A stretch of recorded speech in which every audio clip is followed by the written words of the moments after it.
आज की क्लास में हम समझने वाले हैं यहाँ plaster of Paris. Plaster of Paris important यौगिक है हमारा, 4 यौगिक है बताए मैंने तुम्हें, चारों के चारों इंपॉर्टेंट है। और आज हम क्या समझेंगे यहाँ प्लास्टर ऑफ पेरिस।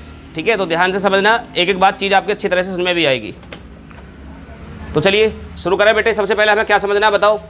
अब तक आप 3 यौगिक पढ़ के आए हो तो आपको कुछ अनुभव एक्सपीरियंस हो ही गया होगा कि हमें यौगिक किस तरह से हल करना है। तो सबसे पहले हमें क्या करना होता है बेटे, इंट्रोडक्शन समझना होता है। ठीक है, और इंट्रोडक्शन में हम सबसे पहले समझते हैं इसका रासायनिक सूत्र। रासायनिक सूत्र, रासायनिक सूत्र। तो रासायनिक सूत्र क्या हो जाएगा, देखो जरा ध्यान से समझना। CaSO4 इंटू 2H नहीं 1/2 ठीक है, ये इसका रासायनिक सूत्र हो जाएगा। CaSO4 into 1/2H2O, CaSO4 into 1/2H2O। अच्छा, इसको बेटे एक तरीका से और ले सकते हैं हम, या करके लिख दोगे या एक तरीका से और ले सकते हैं। कैसे कि जब इस नीचे वाले 2 की इधर गुणा कर दोगे तो एक सूत्र और निकल के आ जाएगा तुम्हारा यहाँ, उसको हम कह सकते हैं CaSO4। ठीक है, और इसके आगे यहाँ 2 से गुणा कर दोगे और इंटू 1 की गुणा H2O में हो जाएगी, तो ये हो जाएगा H2O। बताइए ये प्रोसेस समझ में आया तुम्हारे, कैसा क्या क्या क्या करा गया है इसके अंदर। देखो इसमें कुछ नहीं है बेटे, इसके नीचे एक मान लो, देखो ऐसा समझ लो, इधर समझो। CaSO4 इंटू 1/2 H2O, ये है 1/2 का मतलब आधा है यहाँ। तो इसके नीचे एक मान लो, यहाँ मैथ वाला प्रोसेस है वही, त्रिशी गुणा कर रहे हो, तो जब 2 की गुणा इसमें करोगे तो क्या हो जाएगा 2CaSO4। ठीक है, या तो ऐसे लिख दो इसको, या फिर कुछ किताबों में तुम्हें ऐसे भी देखने को मिलेगा CaSO4 का होल 2, ऐसे भी लिख सकते हैं हम। दोनों तरीका एक ही है। अब ये जो एक बचा है यहाँ पे, 1 की गुणा H2O में हो जाएगी, तो क्या आएगा, जब 1 की गुणा H2O में करोगे तो H2O ही रह जाएगा बस। और यही वो सूत्र है, देखो यही तो वो सूत्र लिखा है मैंने इधर। तो इस प्रकार से हमारे 2 सूत्र इसमें देखने को आपको मिल सकते हैं। अब आपका ऑप्शन में कोई सा भी सूत्र मिल जाए तो ध्यान से देख के करना इसको क्वेश्चन को, क्योंकि यहाँ एक ऐसा आया है यौगिक जिसके 2 सूत्र तुम्हें मिल रहे हैं देखने को। वरना किसी के रासायनिक नाम 2 मिल रहे होंगे, किसी के 2 व्यापारिक नाम 2 मिल रहे होंगे, रासायनिक सूत्र किसी के 2 नहीं थे, है ना, ऐसा ही है ना। तो इसके 2 रासायनिक सूत्र हमें देखने को मिलते हैं, थोड़ा सा परिवर्तन है दोनों में। तो ध्यान से समझना 2 कहाँ लगाना है, कहाँ कैसे करना है। अगर ये मिल जा, सबसे अच्छी बात तो ये है, अगर ये मिल जाए तो बहुत बढ़िया ही है। अगर ये नहीं मिला तो ये मिलेगा फिर वहाँ। और ये सूत्र एक ही है, बस क्या है कि इस 2 की गुणा करी गई है इसमें। ठीक है, क्लियर। अब देखो अब आगे हमें क्या समझना है।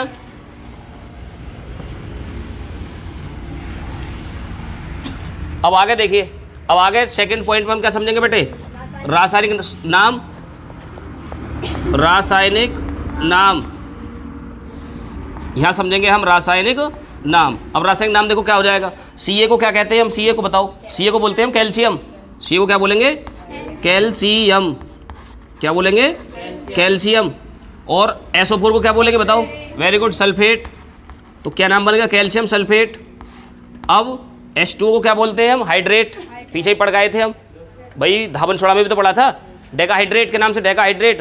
तो डेका वहाँ इसलिए कह रहे थे क्योंकि वहाँ 10 थे अणु, यहाँ तो 1/2 मतलब आधा है, तो आधे को क्या बोलेंगे हम, हेमी। हेमी शब्द लगाते हैं आधे के लिए, ठीक है, हेमी। और H2O के लिए क्या बोलेंगे, हाइड्रेट।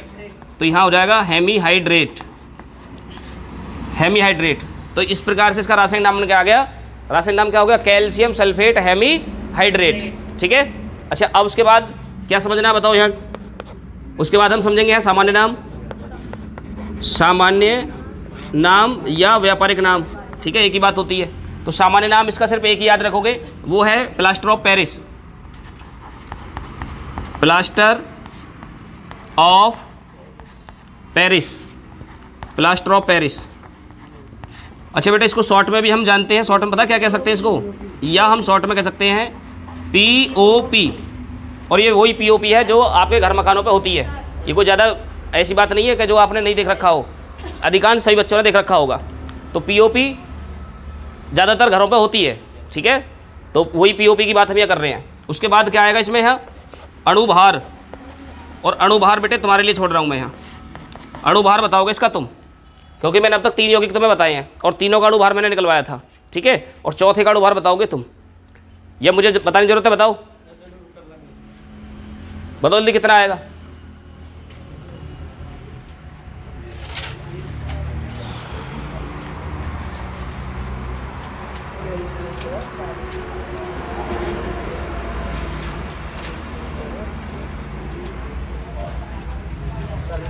देखो बेटे कैसे निकालोगे। आज तुम्हें थोड़ी सी क्लास अणुभार के ऊपर दी जाएगी, मतलब अब तक तो हमने सिर्फ 4 यौगिकों का अणुभार निकालना सीख रहे हैं आज। अदरवाइज इनसे अलग भी कोई आपसे अणुभार पूछ ले तो आज तुम्हें एक्सपर्ट बना देंगे अणुभार निकालने में, ठीक है। चलिए तो देखिए, लेकिन बताएंगे बेटे लास्ट में बिल्कुल, क्योंकि फिर अपने टॉपिक से हट जाएंगे वरना। तो देखो करेंगे क्या, जैसे हम सबको करते हैं ऐसे ही करो। Ca पहला सूत्र लिख लो, CaSO4 इंटू 1/2 H2O, इस तरह से कर लिया। चलिए अब बताओ कैल्शियम का कितना होता है। कैल्शियम का अणुभार 40 प्लस करोगे। सल्फर का कितना होता है 32, ऑक्सीजन का होता है 16 और 4 की गुणा कर लो, इसमें कितने हो गए 64 और फिर प्लस करोगे इसमें। जल का कितना बताया था मैंने तुम्हें 18 और 18 का आधा कर लो क्योंकि 1/2 की बात होती है आधा, तो कितना हो जाएगा 18 का आधा 9, जोड़ लो इन्हें। 9 और 4 कितने हो गए 13, 13 और 2 15, 15 का क्या लगाओगे 5 बेटे, यहाँ से लिखा 1 तो 6 और 1 कितना हो गया 7, 7 और 3 10, 10 और 4 14, कितना हो गया 145। तो अणुभार कितना आएगा इसका 145, मतलब 145। आगे समझ में, जल्दी से नोट करो फिर आगे हम समझेंगे इसको बनाने की विधि। हाँ अब देखो आगे क्या डालोगे, अब लिखोगे यहाँ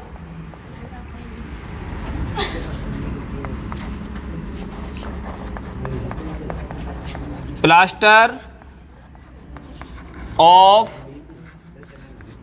पेरिस बनाने की विधि, बनाने की विधि, preparation method of plaster of Paris. डाल लो हेडिंग जल्दी से, प्लास्टर ऑफ पेरिस बनाने की विधि। तो इसमें हम समझेंगे प्लास्टर ऑफ पेरिस को कैसे बनाया जा सकता है। डाल ली बेटे हेडिंग सभी ने। अब देखो प्लास्टर ऑफ पेरिस को कैसे बनाएंगे हम। सबसे पहली चीज़ तो ये समझ लो कि ये हमारा वेरी इंपॉर्टेंट क्वेश्चन है, वेरी इंपॉर्टेंट है, डाल दो इस पर वेरी इंपॉर्टेंट, क्योंकि ये क्वेश्चन क्या होता है जब में सबसे ज़्यादा पूछा जाता है और यहीं से आएगा बिल्कुल, एडजस्ट कहीं ना आगे ना पीछे, यहीं से क्वेश्चन बनेगा, यहाँ से जो मैं इसकी थ्योरी लिखवाऊंगा अभी, ठीक है। तो सबसे पहली चीज़ तो ये समझ लो कि ये जो क्वेश्चन है, ये जो हेडिंग है हमारी वेरी इंपॉर्टेंट हेडिंग है, बहुत ज़्यादा बोर्ड के एग्जाम में पूछी जाती है क्वेश्चन। तो देखिए क्या होगा, तो सबसे पहले हम यहाँ समझते हैं इसकी समीकरण या परिभाषा बता दूँ पहले, चलो परिभाषा देख लो। तो देखो ये जो बनेगा ना बेटे जिप्सम से बनेगा, किससे बनेगा जिप्सम से। तो लिखोगे जिप्सम को 373 केल्विन, केल्विन के लिए हम के का इस्तेमाल कर रहे हैं, तो मैं के केल्विन को के लिख सकते हो पूरा, या के लिख दो या केल्विन लिख दो। जिप्सम को 373 केल्विन ताप पर गर्म करने से, ताप पर गर्म करने से, ताप पर गर्म करने से बताइए क्या बनेगा, गर्म करने से प्लास्टर ऑफ पेरिस बनता है, प्लास्टर ऑफ पेरिस बनता है।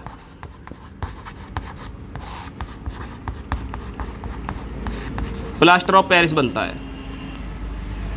देखिए जरा ध्यान से समझिए, किसको गर्म कर रहे हैं हम यहाँ, किसको गर्म कर रहे हैं जिप्सम को। कितने तापमान पे गर्म कर रहे हैं बताओ 373 केल्विन पे।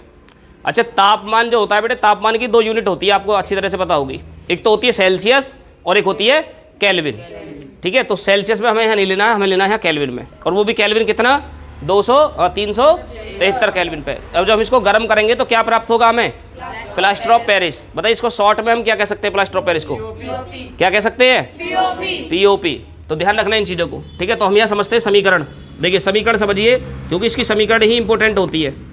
तो हम लेते हैं सबसे पहले जिप्सम। तो जिप्सम का सूत्र क्या होता है CaSO4 इंटू 2H2O, मतलब इसमें 2 मॉलिक्यूल्स होते हैं जल के, ठीक है, कैल्शियम सल्फेट के अंदर। अब इसको हम करते हैं बेटे गर्म। जब हम गर्म करेंगे तो गर्म करने के लिए डेल्टा का प्रयोग करेंगे, यहाँ लिख सकते हो हिंदी में ऊष्मा, ऊष्मा भी लिख सकते हो। और कितने तापमान पर 373 केल्विन पर, 373 केल्विन पर। अब हम जब इसको गर्म करेंगे तो क्या होगा, देखो यहाँ 2 मॉलिक्यूल्स हैं, मतलब 2 लीटर जल है, यहाँ कहने का मतलब ये ऐसा समझ लो, यहाँ 2 लीटर जल है तो इसमें से कितना आधा लीटर बचेगा कि मात्र कितना आधा लीटर। देखिए कैसे CaSO4 इंटू 1/2 H2O, ऐसे तो लिखते हैं आधे को 1/2, 1/2 को तो आधा कहते हैं 0.5, और प्लस कितना बचा इसमें, या तो लिख दो 3/2 या लिख सकते हो 1 सही 1/2 H2O, एक सही 1/2। जब इसको आप हल करोगे ना, इसको हल करोगे, भिन्न है ये कि 2 की गुणा 1 में करोगे 2 एकम 2 और 1 इसमें जोड़ोगे कितना हो गया 3। ठीक है, 2 और 1 3 मतलब 3/2 हो जाएगा ये एक सही 1/2 भी कह सकते हो इसको, दोनों तरीका से हो जाएगा। अब ये क्या बना है, ये क्या लिया था आपने बताओ यहाँ, ये क्या है, इसको बोलेंगे बेटे जिप्सम। क्या बोलेंगे इसको, जिप्सम। और इसको 373 केल्विन पर हम गर्म कर रहे हैं, तो ये क्या बन रहा है यहाँ पे, plaster of Paris. Plaster of Paris, plaster of Paris. और ये क्या है इधर, ये है इधर जल। ठीक है, इधर बन गया हमारा जल। इस प्रकार से बनाया जाता है प्लास्टर ऑफ पेरिस जिप्सम को गर्म करके। और ये वेरी इंपॉर्टेंट समीकरण है बेटे, कई बार क्वेश्चन में, क्वेश्चन बोर्ड में आया है ये कई बार क्वेश्चन। क्या होता है कि क्या होता है जब जिप्सम को 373 केल्विन पर गर्म करते हैं, बस केवल समीकरण आपको लिखनी होती है वहाँ। जल्दी से नोट करो, फिर आगे और समझेंगे हम इसके बारे में अच्छी अच्छी बातें। देखिए अब हम डालेंगे बेटे यहाँ प्लास्टर ऑफ पेरिस के गुण। प्लास्टर ऑफ पेरिस के गुण, properties of plaster of Paris. क्या समझेंगे हम यहाँ, प्लास्टर ऑफ पेरिस के गुण। तो सबसे पहले नंबर 1 हेडिंग डालेंगे हम यहाँ एक के अंदर भौतिक गुण। पहले समझेंगे यहाँ भौतिक गुण, फिर समझेंगे रासायनिक गुण। भौतिक गुण को बोलते हैं फिजिकल प्रॉपर्टी। तो देखो भौतिक गुण में क्या समझोगे यहाँ, भौतिक गुण में ये लिख दोगे कि यह सफ़ेद रंग का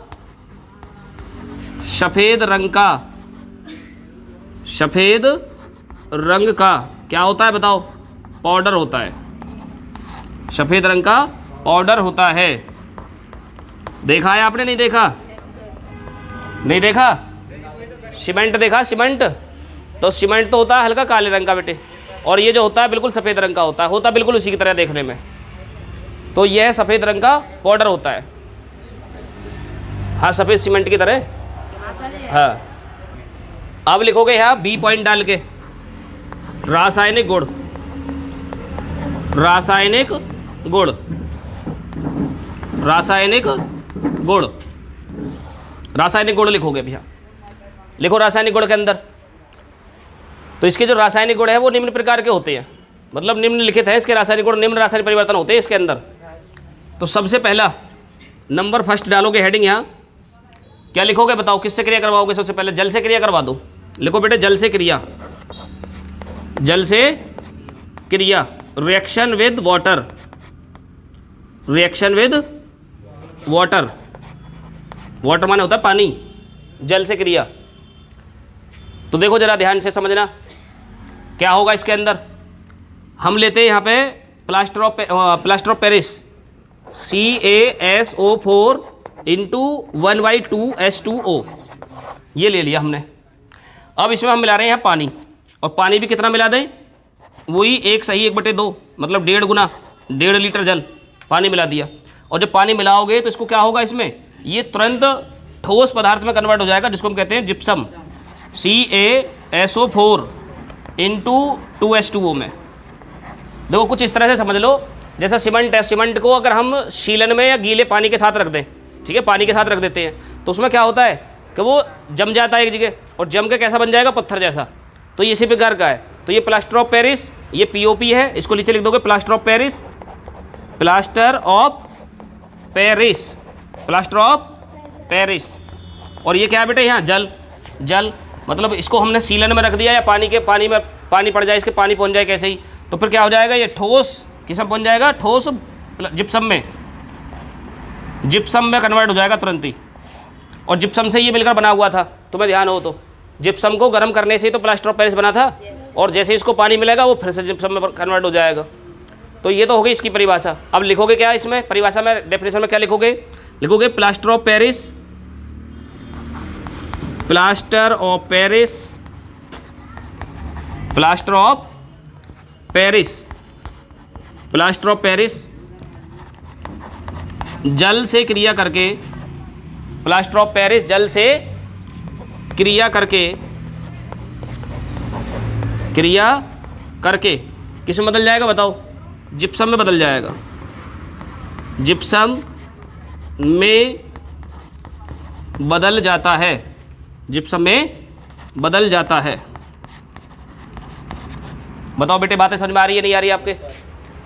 बहुत ही सिंपल प्रोसेस है, कोई ज़्यादा बड़ी बात नहीं है इसमें, कि जब जल से क्रिया कराओगे प्लास्टर ऑफ पेरिस की तो कन्वर्ट हो जाएगा किसमें? जिप्सम में। ऐसा समझ लीजिए, जल्दी से नोट कर लिखोगे। नंबर 2, नंबर 2 क्या था? अब की बार आपने क्या कराया था इसमें? जल से क्रिया। अब की बार देखेंगे हम इसको गर्म करके, तो लिखेंगे ऊष्मा का प्रभाव, ऊष्मा का प्रभाव। नंबर 2 में हम समझते हैं ऊष्मा का प्रभाव, इफेक्ट ऑफ हीट, ऊष्मा का प्रभाव, इफेक्ट ऑफ हीट, ऊष्मा का प्रभाव। जब हम इसको गर्म करेंगे तो गर्म करने पर क्या होगा? इसके जितने भी जल के अणु हैं वो सब बाहर निकल जाएंगे। गर्म करने से जल के अणु क्या हो जाएंगे? इसके पृथक हो जाएंगे। और गर्म जो करेंगे बेटा, इसको 2 प्रकार से हम गर्म कर सकते हैं। एक तो 473 केल्विन पे, और एक होता है 673 केल्विन पे। अगर मतलब 473 से हम बढ़ा दें टेम्परेचर को, तो दोनों प्रकार से अलग अलग प्रोडक्ट में कन्वर्ट होता है ये। तो देखो 473 पे हम जब गर्म करेंगे तो क्या बनेगा? तो सबसे पहले रिएक्शन समझ लो, इसकी समीकरण समझ लो। यहाँ देखिए समीकरण समझोगे तो जो प्लास्टर ऑफ पेरिस है, मैंने आपको बताया था क्या, कि CaSO4, ठीक है, का होल 2 इंटू H2O, ऐसे भी तो लिख सकते हैं हम इसको। भाई ये एक ही सूत्र है, चाहे तो ऐसा लिख दो, चाहे 1/2 लगा के लिख दो, एक ही कैसे भी लिख दो, तो इससे तुम्हारा रिएक्शन थोड़ा सरल हो जाएगी, अच्छी समझ में आ जाएगी, इसलिए मैंने इस सूत्र लिखा है। अब इसको बेटे हम करेंगे गर्म, और जब गर्म करेंगे तो कितने तापमान पे गर्म करेंगे? 473 केल्विन पे, 473 पे, ठीक है। वो 373 पे जिप्सम को गर्म कर रहे थे, कभी सोच रहे हो क्या वही है? तो ये अलग है, वो अलग है। तो 473 केल्विन पर गर्म करेंगे, और जब गर्म करेंगे तो यहाँ से क्या होगा? जो जल के अणु है ना इसमें, जल के अणु वो बाहर निकल जाएंगे। मतलब ये हो जाएगा CaSO4 और प्लस H2O अलग बाहर निकल जाएगा। अब इसको बैलेंस करेंगे, तो बैलेंस करने के लिए देखो यार CaSO4 के कितने अणु है इसमें? 2, ठीक है। तो इसके आगे बेटे यहाँ 2 से गुणा कर दोगे और रिएक्शन हमारी बैलेंस हो जाएगी। तो इस प्रकार से हम कह सकते हैं यहाँ ये तो हमारा plaster of Paris, plaster of Paris, plaster of Paris, plaster of Paris. और इधर क्या है? Calcium sulphate, calcium sulphate, calcium sulphate. और ये क्या है इधर? जल, कैल्शियम सल्फेट और जल। देखिए एक चीज़ और याद रखिए, जो कैल्शियम सल्फेट होता है बेटा, इसको हम मृत ज्वलित भी कहते हैं, ज्वलित, मृत ज्वलित के नाम से भी हम इसको जानते हैं। जो 473 केल्विन पर गर्म करने से बनेगा उसको मृत ज्वलित भी कह सकते हैं, ठीक है। तो कैल्शियम सल्फेट CaSO4, और इसके आगे हम बैलेंस करने के लिए बेटे 2 लगाएंगे यहाँ। तो ये इसकी डेफिनेशन क्या बनाओगे बताओ जल्दी से, बना लोगे या मैं बनवाऊँ? देखिए प्लास्टर ऑफ पेरिस को 473 केल्विन पर गर्म करने से, यहाँ लिखोगे plaster of Paris, plaster of Paris को, प्लास्टर ऑफ पेरिस को कितने पे गर्म करोगे? 473 केल्विन पे। कितने तापमान पे गर्म कर रहे हैं? 473 केल्विन पे। तो लिखोगे प्लास्टर ऑफ पेरिस को 473 केल्विन पर गर्म करने से, गर्म करने से, बताइए क्या बनेगा? गर्म करने से इसके उपस्थित, इसमें उपस्थित जल के अणु, इसमें उपस्थित जल के अणु, जल के अणु क्या हो जाते हैं? पृथक हो जाते हैं। जल के अणु पृथक हो जाते हैं, पृथक का मतलब बाहर निकल जाते हैं, ठीक है ना। जितने भी इसमें अणु, जितना भी इसमें जल है उसको क्या हो जाएगा? वो सब पृथक हो जाएगा, और क्या बनाएगा फिर? वो मृत ज्वलित बनाएगा। तो देखिए यहाँ पे हमें क्या मिला था? ये कैल्शियम सल्फेट, कैल्शियम सल्फेट ही तो मिला था हमें यहाँ, जिसका दूसरा नाम क्या था? मृत ज्वलित। अब अगर इसको हम थोड़ा सा तापमान बढ़ा करके और गर्म कर दें, मतलब आगे लिखोगे यदि कैल्शियम सल्फेट को, क्या लिखोगे? कैल्शियम, क्या इसी के बाद, हाँ नई लाइन से, कैल्शियम सल्फेट को, यदि कैल्शियम सल्फेट को कितने पे? 673 केल्विन से अधिक तापमान पर, से अधिक तापमान पर गर्म कर दें, गर्म करते हैं तो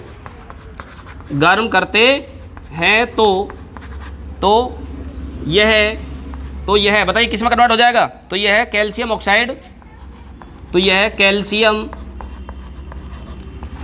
ऑक्साइड, तो यह है कैल्शियम ऑक्साइड, तो ये कैल्शियम ऑक्साइड। कैल्शियम ऑक्साइड का सूत्र क्या होगा बेटे? CaO, जिसको हम कहते हैं बिना बुझा चूना। और किसमें? Sulphur dioxide. लिखोगे सल्फर डाइऑक्साइड। बताइए सूत्र बताइए सल्फर डाइऑक्साइड का। सल्फर डाइऑक्साइड बताओ बेटे बताओ, शाबाश। क्या हो जाएगा? CO2, हाँ सॉरी SO2। SO2 देखो सल्फर के लिए क्या हो जाएगा? S, डाइऑक्साइड के लिए O2। ठीक है, इस तरह से। तो इसको बिठा दूँ रिएक्शन को नीचे।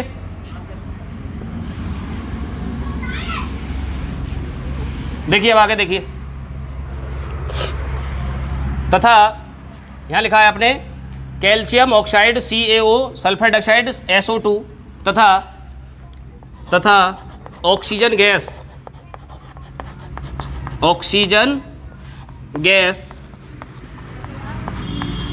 में अपघटित हो जाता है।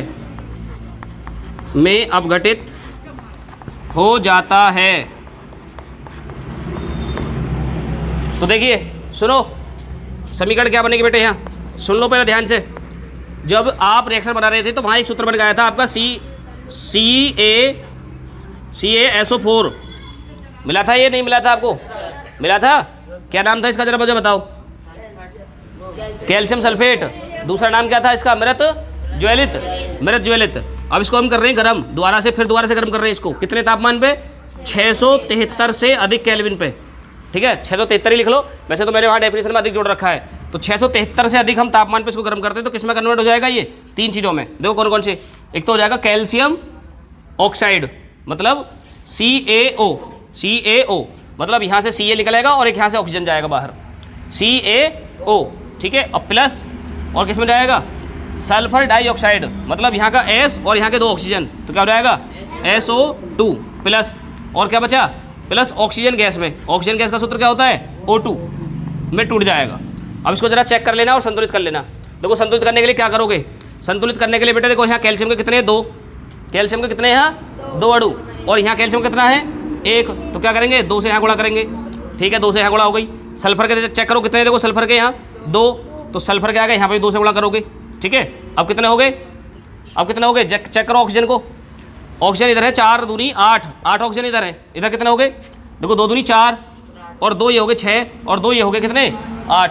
तो बराबर हो गई, इस प्रकार से बराबर हो जाएगी। तो यहाँ लिखोगे कैल्शियम सल्फेट और इधर क्या बन गया? ये calcium oxide.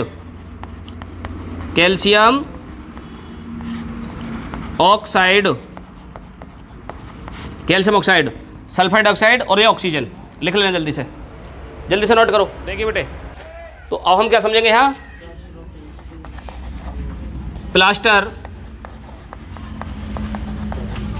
Plaster of Paris के उपयोग, use of plaster of Paris के उपयोग। तो देखिए क्या क्या उपयोग है। पहला उपयोग नंबर 1, पहला उपयोग बता दूंगा आपको। बताओ, आप भी जानते होगे का दो उपयोग, तो बताओ क्या है? हाँ, खिलौने बनाने में। तो पहला हो जाएगा बेटे खिलौने बनाने में। खिलौने व मूर्तियाँ भी लगा दो उसमें।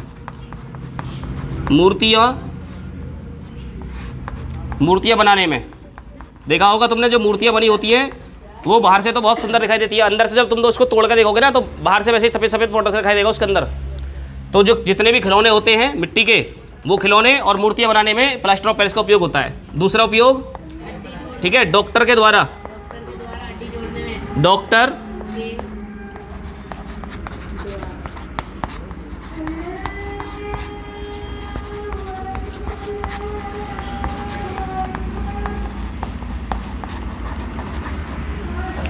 तो देखिए क्या हो गया, डॉक्टर के द्वारा टूटी हड्डी को जोड़ने में, ठीक है, प्लास्टर ऑफ पेरिस का उपयोग होता है। तीसरा उपयोग बता दूं एक और,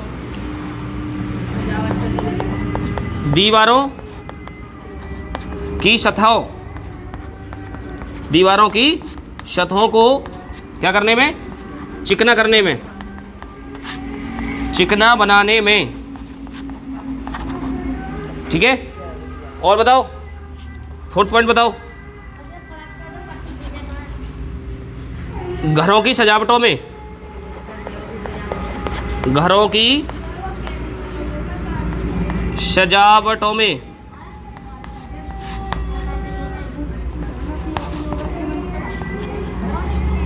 तो 4 उपयोग बता दिए बेटे, बहुत है 4, ठीक है। तो हाँ नहीं, ये वो अलग चीज़ है, वो तो छुट जाएगा ऐसे ही, वो अलग होता है, उसमें केमिकल डला होता है। देखिए प्लास्टर ऑफ पेरिस के उपयोग कौन कौन से हैं? तो पहला तो है खिलौने में, मूर्तियाँ बनाने में प्लास्टर ऑफ पेरिस का उपयोग करते हैं। दूसरा है डॉक्टर के द्वारा टूटी हुई हड्डी को जोड़ने में, जो देखा होगा आपने कहीं बाजू टूट जाती है, ठीक है, बाजू टूटने पे क्या करता है डॉक्टर, प्लास्टर चढ़ा देता है और लटका देता है ऐसा करके, नहीं है ना, ले जाओ इसे संभाल रखना तुम अपने आप। तो क्या होगा उसमें, तो डॉक्टर के द्वारा जो टूटी हड्डी को जोड़ता है तो वो प्लास्टर ऑफ पेरिस, प्लास्टर जो करता है वो इसी का करता है, पीओपी का ही। दीवारों की सतह को चिकना बनाने में, दीवारों की सतह को चिकना बनाने में, जो देखा होगा तुमने, जो दीवारें होती हैं प्लान करते हैं उसको, या बहुत से छतों को बनवाते हैं लोग, मैंने देखा अक्सर। तो ऐसे में क्या होगा, पीओपी का ही प्रयोग होगा बेटे। और घरों की सजावटों में भी कुछ इस्तेमाल करते हैं हम पीओपी का, जैसे कि कहीं हमें डिजाइन बनानी है, कहीं पे कुछ बनाना है, तो सजावटों में भी हम पीओपी का प्रयोग करते हैं। तो जल्दी से नोट कर लो, और यहाँ पे हमारा पीओपी हो जाता है लास्ट। इस प्रकार से हमने चारों यौगिकों को, कंपाउंड को कंप्लीट कर लिया है, लिख लिया है। तो अम्ल से रिलेटेड हमारे टॉपिक खत्म, और अब हम समझेंगे बेटे नेक्स्ट हेडिंग क्षार। क्या समझेंगे यहाँ? क्षार। क्षार को हम बेस बोलते हैं इंग्लिश में, बेसिक। तो देखिए क्षार क्या है, तो क्षार की मैं कुछ आपको पहचाने बता रहा हूँ। देखिए सबसे पहली बात याद रखिए, ए पॉइंट पे, स्वाद में कैसे होंगे, स्वाद में कड़वे, स्वाद में कड़वे, ठीक है, स्वाद में कैसे होंगे, कड़वे होते हैं। जितने भी क्षार हैं स्वाद में कैसे होंगे, कड़वे होंगे। दूसरी बात सुनिए, वो बेटे खट्टे जो होते हैं वो अम्ल होते हैं। दूसरी बात बताओ, दूसरी बात क्या जानते हो क्षार के बारे में? दूसरी बात ये है कि ये लाल लिटमस को, लाल लिटमस को नीला, सही लिखा, नीला कर देते हैं। तो देखिए ये लाल लिटमस को नीला कर देते हैं। और एक बात और बता दूं, देखो तीसरी भी सुनो, एक बात और बता दूं तुम्हें। पहली बात क्या बताइए, स्वाद में कड़वे होते हैं। दूसरी बात क्या बताइए, लाल लिटमस को नीला कर देते हैं। तीसरी बात और सुनो एक और, तो लिखोगे स्पर्श करने में कैसे होते हैं, साबुन जैसे चिकने होते हैं, चिकने होते हैं, साबुन जैसे चिकने होते हैं। तो स्वाद में कड़वे होंगे, लाल लिटमस को नीला कर देंगे, और स्पर्श करने में बेटे साबुन जैसे चिकने होते हैं। चलिए एक बात और याद रखिए, डी पॉइंट पे एक बात और बता दूं तुम्हें। और ये जो परिभाषा दी थी ना, ये आर्हीनियस ने दी थी, आर्हीनियस ने, आर्हीनियस के अनुसार बता रहा हूँ मैं तुम्हें, जो डी पॉइंट पे बता रहा हूँ। तो आर्हीनियस ने क्या बताया था क्षार के बारे में? आर्हीनियस ने बताया था क्षार वे पदार्थ होते हैं, क्या बताया था, क्षार वे पदार्थ होते हैं, क्षार वे पदार्थ होते हैं, क्या होते हैं, क्षार क्या पदार्थ होते हैं बताओ? वे पदार्थ होते हैं जो हाइड्रोक्साइड आयन,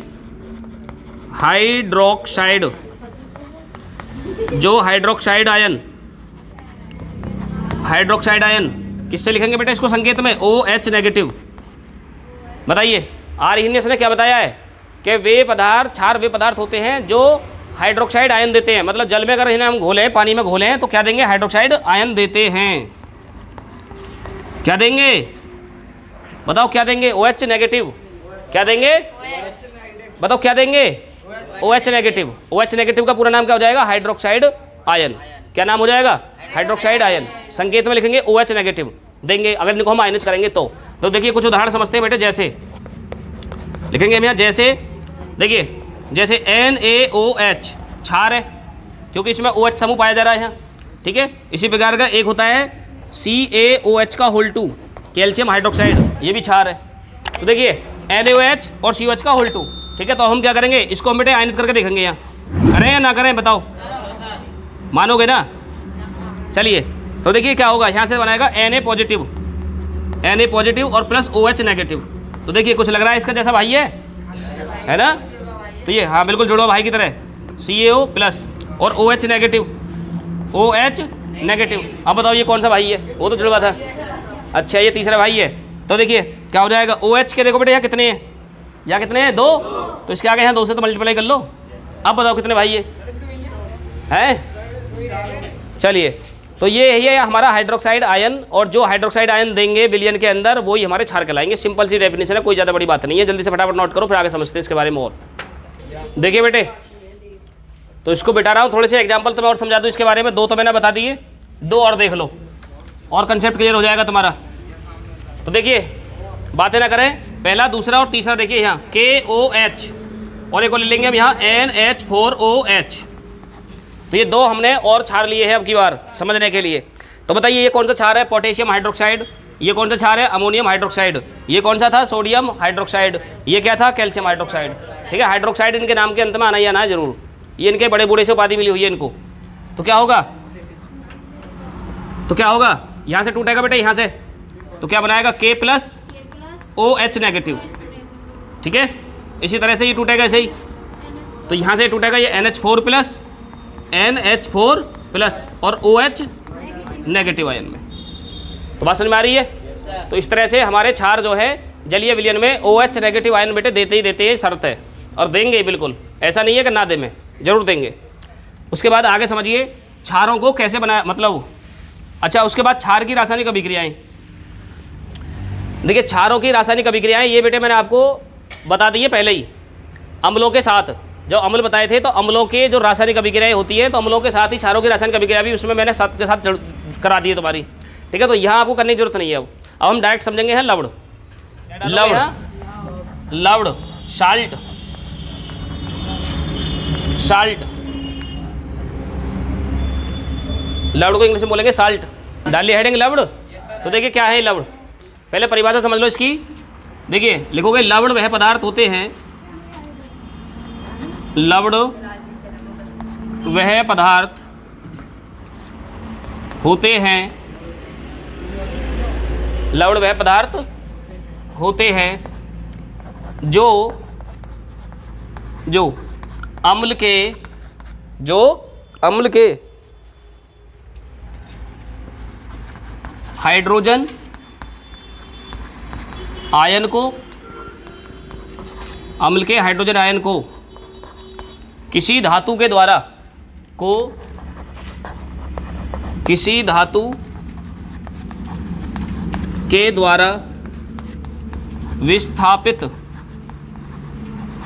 विस्थापित करने से किसी धातु के द्वारा विस्थापित करने से बनते हैं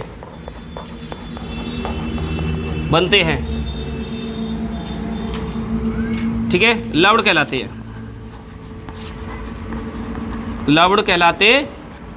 हैं। तो देखिए बेटे सुन लो, पहले ध्यान से समझ लीजिए अच्छी तरह से।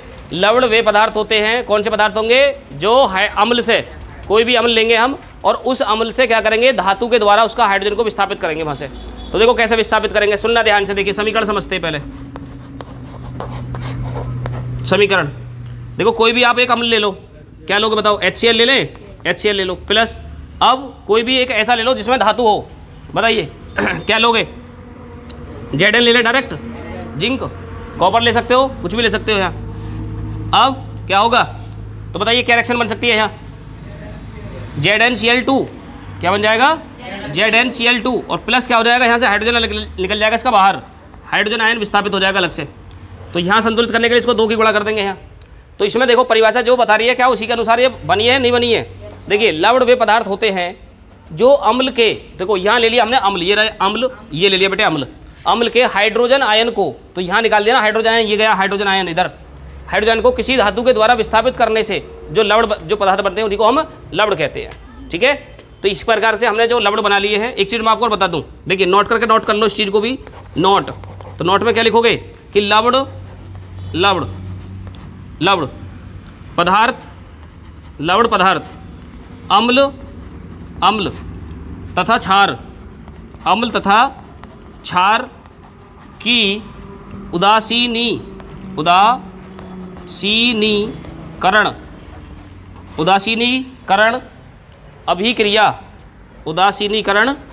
अभिक्रिया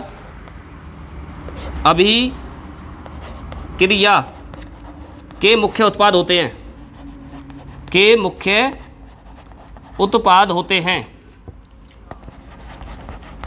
हैं। अब आपको एक बात याद आ रही होगी जो आपने इससे पिछली क्लासों में समझा है कि जब अम्ल की क्रिया क्षार से कराते हैं तो लवण और क्या बनते हैं, जल प्राप्त होते हैं, लवण और जल बनते हैं। और इसी क्रिया को उदासीनीकरण अभिक्रिया के नाम से भी जानते हैं और इंपॉर्टेंट क्वेश्चन भी कराया था क्योंकि पेपर में भी आता है उदासीनीकरण अभिक्रिया के नाम से।